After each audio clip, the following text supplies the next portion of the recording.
Okay, we got some parts in. Now I can get to partying here on this thing a little bit more heavily. So for starters, we got the new intake, or throttle body. Big old 102.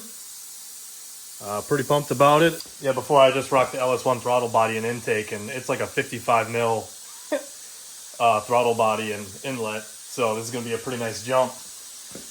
As you can see, I've had to modify the water pump a little bit. This is an LS1 water pump, so I'm assuming if I get a Camaro, like a 2013 Camaro water pump, this will be just fine for clearance. And also on the backside, there's a bolt right there. See that head right there? I had to shave all those down on the backside for this water pump to work, but we're just gonna make it work for now. When it goes out, I'll switch over to a Camaro water pump. And I had to modify that, so I had to kind of clearance that. Hopefully it's not a lot, or it's not too much to sit on this seal here. So we're good to go there now. All the holes line up nice. So gonna clean all that out, go get some gaskets, and the idle air control valve, and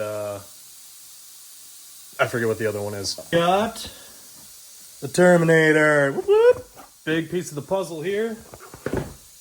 Yeah, so this is going to be a good time. Got some AM fittings that are wrong, but got those on order. So yeah, got the little screen there. So yeah, gonna start wiring that up. Got a big old oil cooler here. Gonna plumb that in somewhere. But yeah, so getting to cooking.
All right, getting this Terminator X in, getting the wiring all kind of figured out. I need all these sensors on the throttle body, the idle air control valve, the air intake temp, I think. No, I think that's that one. Manifold absolute pressure. Throttle position sensor, that's what that is. And yeah, just kind of figuring out where everything else goes. And then I need a coolant temp sensor. So I need a whole bunch of sensors, which is great. I love that these are all labeled so I can figure out what I'm missing.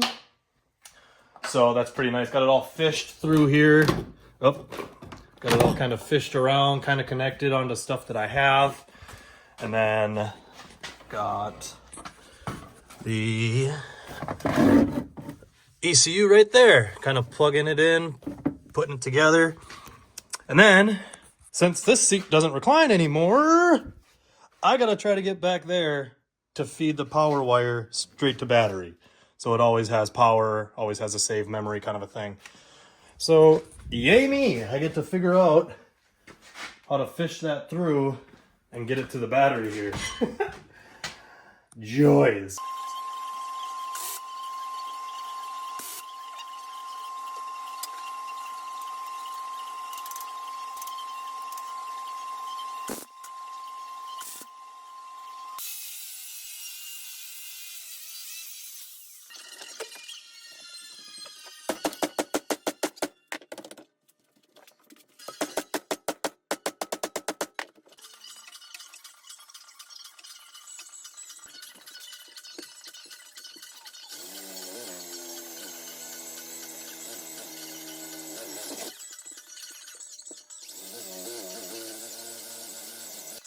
As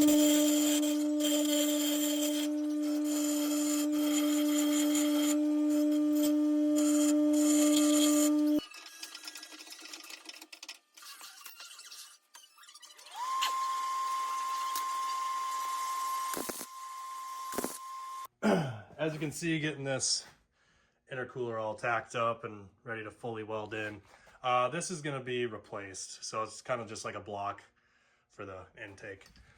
Also did a little dash delete there, or a gauge panel there, and I got the terminator screen right there ready to go. Powered it all up, and yeah, it looks real good there. Can see through the steering wheel at it, so pretty pumped on that. So just still clucking away. I did get my stubs from on the diff there from Villains. Get a better look at it.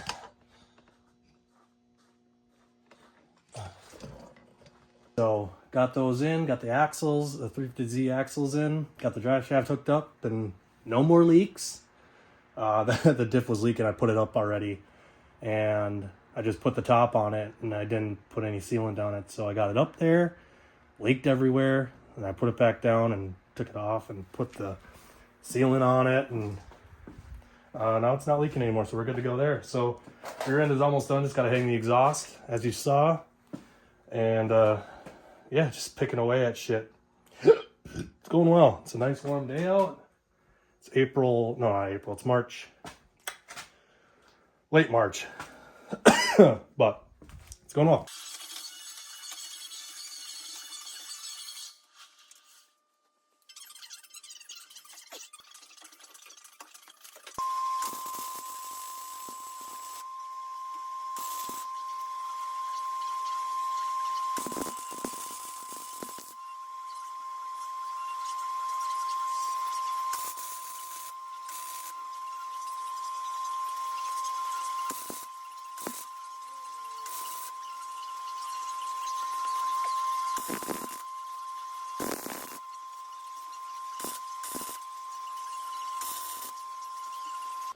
Okay, just got done welding the tabs on. I'm gonna clean them up a little bit. That nut got stuck in a weld, so that's where it's staying. Got this all on, so gonna clean it up and then spray paint it. But that might be for another day, like tomorrow. Gotta get some some reducer. Yeah, I gotta get some reducer, and then we'll be good to go to spray those tabs up tomorrow. And mount it up the following day. So that's for another day. All right, this is it. Getting ready to start this thing. In the next video, this will probably be the end of this one. Getting everything connected, getting all my sensors that I needed. Got the Holly all connected. And all mounted up. Mostly mounted up.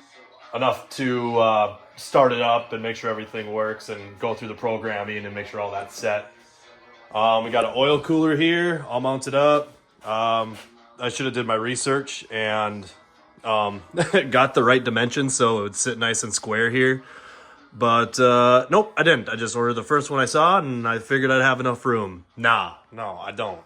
So I'm just waiting on this sensor here and a couple of AN lines or AN fittings.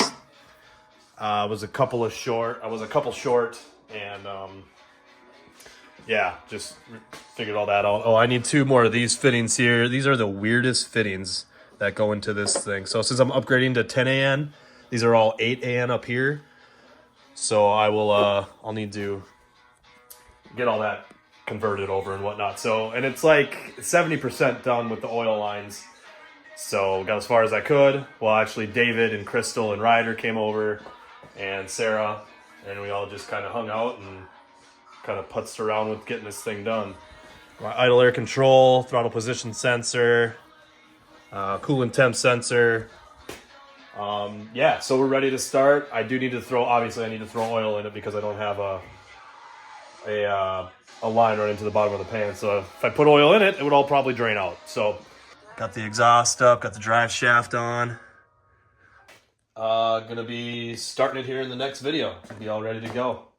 I put a new backing plate or a new gauge cluster thing. I just did a delete plate on it, and then I mounted the Holley Terminator screen right there. So I'll have everything there I need. Got rid of all my gauges. I got everything from air to fuel ratio all the way to even fuel pressure if I wanted to know that and make sure that's all good. So everything in between, all the important stuff I can bring up there on that screen. So I'm pretty amped on that. That's still all apart or just sitting there so I could reach the back of it. I got the starter solenoid hooked up to the push start.